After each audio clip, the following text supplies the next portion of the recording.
आप देख रहे हैं आजाद बोल इंडिया का हेडलाइंस शो। आज है 7 जनवरी 2025। मैं हूं आदिल खान आजाद। दुनिया के सबसे बड़े अखबारों और पोर्टल से चुनी गई सबसे बड़ी खबरों में आज आप देखेंगे तिब्बत में आया बहुत बड़ा जलजला, 50 से ज्यादा लोगों की मौत। नॉर्थ गजा में आईडीएफ ने कबूल किया अपना बड़ा नुकसान, 2 फौजी मरे, कई जख्मी। वेस्ट बैंक में भड़क रही जंग की चिंगारी, फलस्तीनी लड़ाके ले रहे मोर्चा, सेटलर्स लगा रहे बस्तियों में आग। ईरान की आईआरजीसी ने शुरू की अपनी सबसे बड़ी ड्रिल, इक़्तिदार 1403 ड्रिल से इजराइल में बेचैनी, और यमन की 2 फोर्सेस आपस में ही टकराने के करीब। बाबल मंदब पर कंट्रोल को लेकर हो सकती है बड़ी लड़ाई। चलिए इस शो की शुरुआत करते हैं एक ऐसी खबर से जो नेचुरल डिजास्टर से जुड़ी है। एक ताकतवर जलजले ने तिब्बत में कम से कम 53 लोगों की जान ले ली और कई दूसरे लोग जख्मी और फंसे हुए हैं, ये बताया गया है। चाइना की शिन्हुआ न्यूज एजेंसी ने रिपोर्ट किया कि मंगल को आए अर्थक्वेक में 62 लोग जख्मी हुए हैं, जबकि कई आफ्टर शॉक्स ने चीन और नेपाल के इलाकों को हिला दिया है। भारत में भी आज सुबह भूकंप के इन झटकों से लोग खौफजदा हो गए। मेरी भी लोगों से बात हुई तो उन्होंने बताया कि झटका बहुत तेज था। जलजला तिब्बत के टाइम के मुताबिक 9:05 पर जमीन की सतह से 10 किलोमीटर नीचे आया, यानी एपिसेंटर इसका 10 किलोमीटर नीचे था।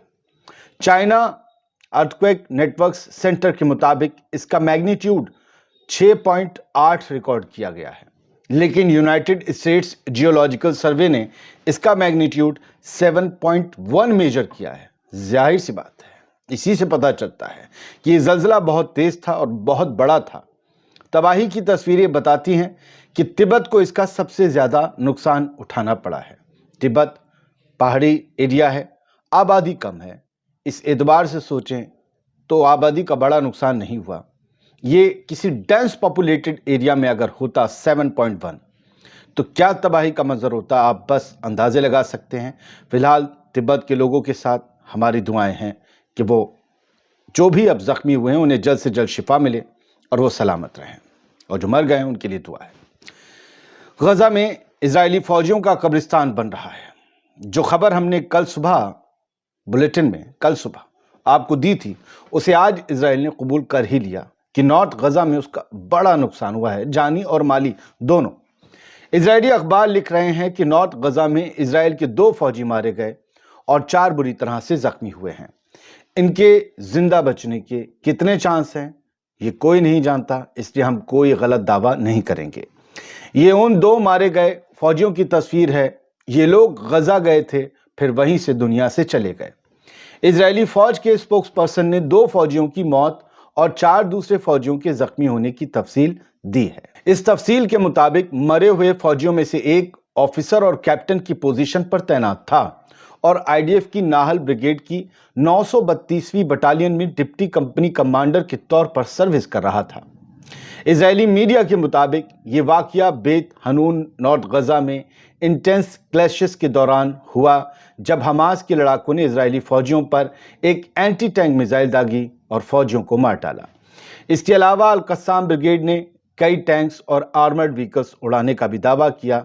नॉर्थ गजा में जितनी इंटेंस फाइटिंग इजराइल कर रहा है, उतनी ही इंटेंस फाइटिंग उसे झेलनी भी पड़ रही है। गजा पट्टी के किसी और इलाके में ना आईडीएफ का इतना नुकसान हो रहा है और ना ही फलस्तीनियों का। अब कुछ खबरें लाइव।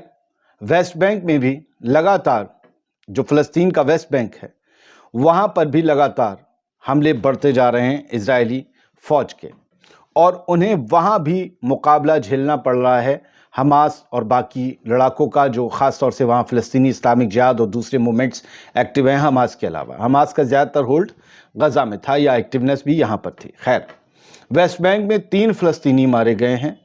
3 फलस्तीनियों की मौत बम, गोली, इन सब से आईडीएफ की हमलों से हुई है, और ये कहा गया है कि रेजिस्टेंस फाइटर्स लगातार कन्फ्रंट कर रहे हैं, इजरायली रेड्स का मुकाबला कर रहे हैं और इजरायली फौजों को पीछे हटने के लिए मजबूर भी कर रहे हैं।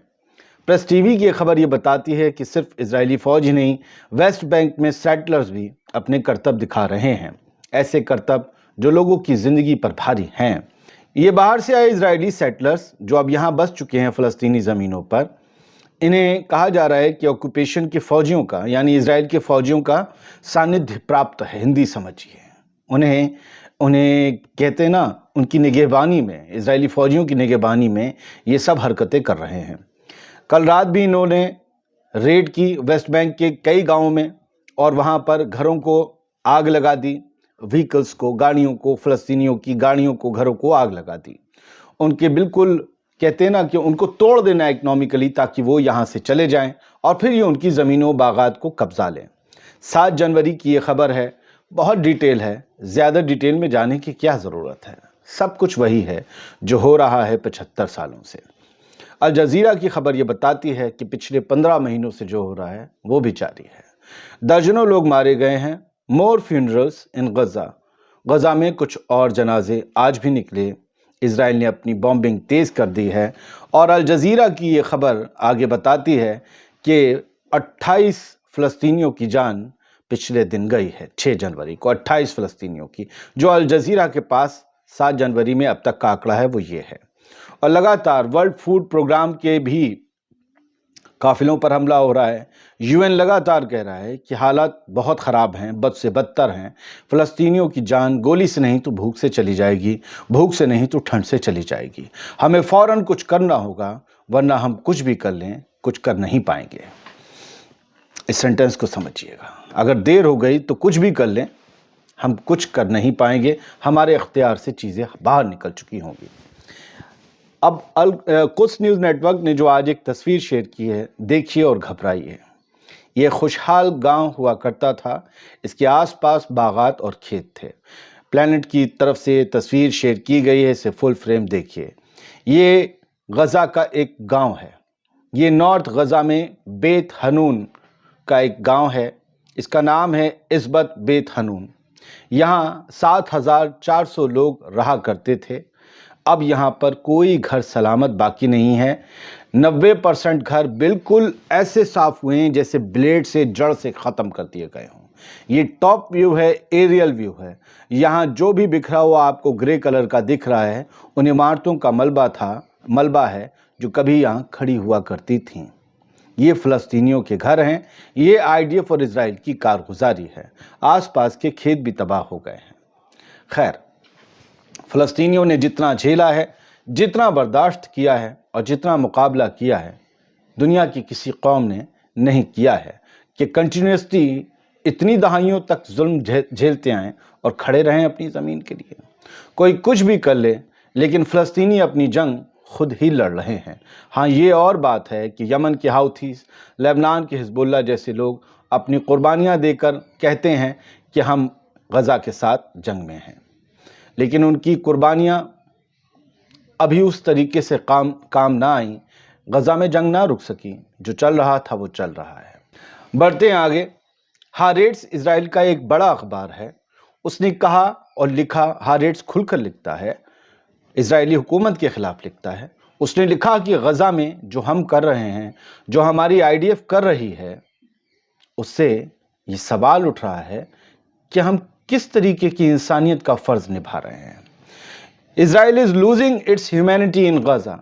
इजराइल गज़ा में अपनी इंसानियत खो रहा है। ये हारेट्स की हेडलाइन है। कुछ न्यूज़ नेटवर्क ने इसके बारे में शेयर किया है और तस्वीर यही है और पूछा है कि इजराइल उस इंसानियत को कभी खो नहीं सकता जो इंसानियत कभी इजराइल में थी ही नहीं।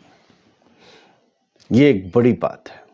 1880 में जब इजराइल का प्लान तैयार हुआ और ज़ायनिस्ट एंटिटी या ज़ायनिस्ट ग्रुप्स ने, और यूं कहिए कि ज़ायनिस्ट की टोलियों ने जब मूव करना शुरू किया, 1880 से ही मूवमेंट शुरू हो गया था हल्के हल्के फ़लस्तीनी ज़मीनों पर, और पूछा कि जब क्या वो फ़लस्तीनियों की ज़मीनों को कब्जाने का जो खेल शुरू हुआ था, तब इजराइलियों के अंदर ह्यूमैनिटी थी।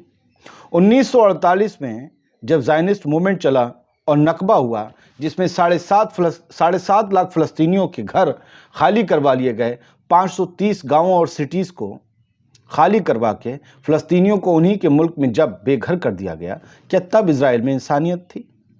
पूछा गया कि ये जो जंग जारी है, ये जो हमले जारी हैं गज़ा में, जिसमें 1.5 लाख के करीब लोग मारे गए और ज़ख्मी हुए, टोटल है ये 1.5 लाख में ज़ख्मी और मारे गए, क्या अब भी इजराइल में इंसानियत है। इजराइल में वो इजराइल इंसानियत कभी खो ही नहीं सकता जो उसके अंदर कभी थी ही नहीं। ये कुछ न्यूज़ नेटवर्क ने लिखा है। बात करते हैं ईरान की। IRGC एरोस्पेस फोर्स ने एक बड़ी एक्सरसाइज, बड़ी ड्रिल लॉन्च की है। इसका नाम है इक़्तिदार 1403। नानांस न्यूक्लियर फैसिलिटी के करीब ये ड्रिल हो रही है और यहाँ पर एयर डिफेंस सिस्टम, अटैक और डिफेंस, ऑफेंस और डिफेंस दोनों तरह की कोशिशें चल रही हैं।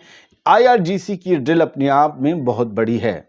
The first stage of the exercise code named Iqtidar authority, इक़्तिदार का मतलब होता है अथॉरिटी, 1403, ये आज मंगल के रोज 7 जनवरी को शुरू हुई है नानांस यूरेनियम एनरिचमेंट फैसिलिटी के करीब। और यहाँ पर आपको पता है ख़त्म अल अनबिया एयर डिफेंस बेस है। उसके कमांडर ने कहा है कि इससे दुश्मन से निपटने में हमें मदद मिलेगी, दुश्मन भी इससे चौकन्ना होगा और देखेगा ईरान की ताकत क्या है। दुश्मन ने देखा ईरान का सबसे बड़ा दुश्मन इजराइल है। इजराइल में इसको लेकर खबर छपी है। उन्होंने भी कहा कि मिलिट्री ड्रिल्स, अब अपनी तरीके से उन्होंने कहा है, समझिए से, कि ईरान ने अपनी मिलिट्री ड्रिल्स दोगुनी कर दी, डबल कर दी हैं, क्योंकि ट्रंप बहुत जल्दी हुकूमत संभालने वाले हैं अमेरिका की। वो राष्ट्रपति बनने वाले हैं, सदर बनने वाले हैं। और डोनाल्ड ट्रंप को माना जाता है कि वो सबसे बड़े दुश्मन हैं ईरान के पूरी दुनिया में।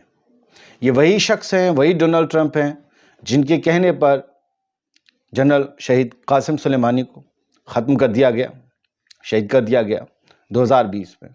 और अमेरिका ने खुलकर कहा, रेजिस्टेंस ऑफ एक्सिस को खड़ा करने वाले सुलेमानी साहब ही थे। तो ईरान, कहा जा रहा है इजराइल की तरफ से कि ट्रंप आने वाले हैं, इसलिए ईरान ने अपनी मिलिट्री ड्रिल्स दोगुनी कर दी हैं। ईरान दोगुना चौगुना हो गया है। अमेरिका ने ग्वांतनामो बे जेल, जो दुनिया की सबसे बदतरीन बदनाम जेल है, जहां वहशियों से भी बदतर बिहेवियर किया गया कैदियों के साथ, उस ग्वांतनामो बे जेल से 11 कैदियों को ओमान ट्रांसफर कर दिया है, शिफ्ट कर दिया है। अब यहां पर सिर्फ 15 कैदी रह गए हैं, जो रिकॉर्ड्स बताते हैं। ग्वांतनामो बे जो है वो, जब वो हुआ था 9/11, उसके बाद जब वो जॉर्ज बुश जो था प्रेसिडेंट अमेरिका, तब बनवाई गई थी क्यूबा में। मिलियंस ऑफ डॉलर इस पर सालाना खर्च आता है एक एक कैदी का। यहां पर 780 के करीब कैदी रखे गए थे, जिसमें से 732 बिना किसी चार्ज के रिहा कर दिए गए। उन पर कोई इल्जाम नहीं मिले, लेकिन उनके गलों में चेन बांध के उन्हें कुत्तों की तरह घसीटा गया, नंगा रखा गया। उनके साथ दुनिया का हर वो जुल्म जिसे आप तसव्वुर नहीं कर सकते वो किया गया। अब भी मतलब आप सोचिए ना, 780 में 732 बेगुनाह बताकर, और यहां इन लोगों को, जिन्हें 11 को ओमान शिफ्ट किया है, इन पर भी 20 साल से इन्हें जेल में रखा है, लेकिन कोई इन पर चार्ज नहीं है। ठीक है, ग्वांतनामो की हर किसी के पास अपनी कहानी है। मैं अलग नज़र से देखता हूं, आप और कोई और अलग नज़र से देख सकता है। यमन में 2 गुट बाब अल मंदब के लिए भिड़ सकते हैं। एक तरफ है हाउथीस मूवमेंट, जिन्होंने एक हिस्से पर हुकूमत अपनी कायम कर ली। एक है वो मूवमेंट या वो सरकार जो यमन की पूरी सरकार हुआ करती थी, अब वो कुछ हिस्सों की हुकूमत रह गई है। इस हुकूमत को पूरी दुनिया तस्लीम करती है कि यमन की असली हुकूमत है।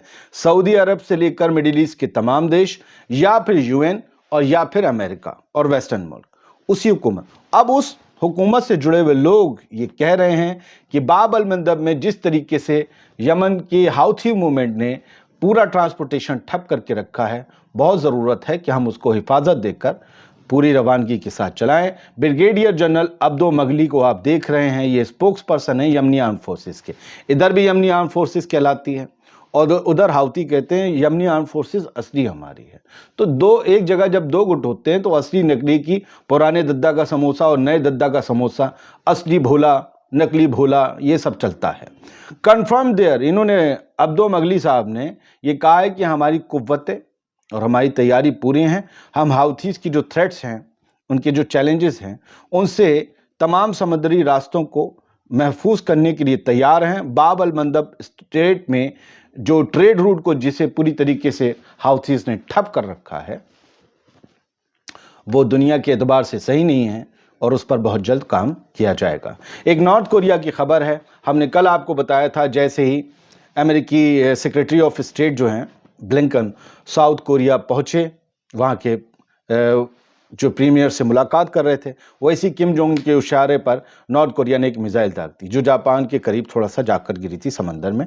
نارتھ کوریا نے کہا کہ ہم نے اب بتایا اس بارے میں کہ ہم نے وہ نئی ہائپر سونک میزائل داغی تھی، اپنی نئی ہائپر سونک میزائل، اور ہم نے اسے تھوڑا لائٹ ویٹ بنایا ہے تاکہ یہ زیادہ لیتھل ہو، زیادہ پینیٹریٹنگ ہو، یعنی زیادہ خطرناک ہو اور آسانی سے کسی بھی ایئر ڈیفنس سسٹم کے قبضے میں قابو میں نہ آئے، انہیں بھید کر جا کر اپنے نشانے پر ٹپ سے لگے۔ بہت شکریہ، ہیڈ لائن شو آپ دیکھ رہے تھے۔ سلامت رہیے، خوش رہیے، دنیا بھر میں کہیں بھی کوئی مظلوم ہو اس کے لیے دعا کرتے رہیے۔ ٹھنڈ بہت ہے، دھیان رکھیے اپنے بزرگوں کا، محلے میں کسی کی مدد کر سکتے ہیں تو ضرور کیجئے، کوئی پرانا کپڑا ہی دے دیجئے گرم، اور ہاں جو لوگ ٹھنڈ کے علاقوں میں نہیں رہ رہے ہیں وہ ٹھنڈ کے علاقوں میں رہنے والوں کے لیے دعا کیجئے۔ شکریہ۔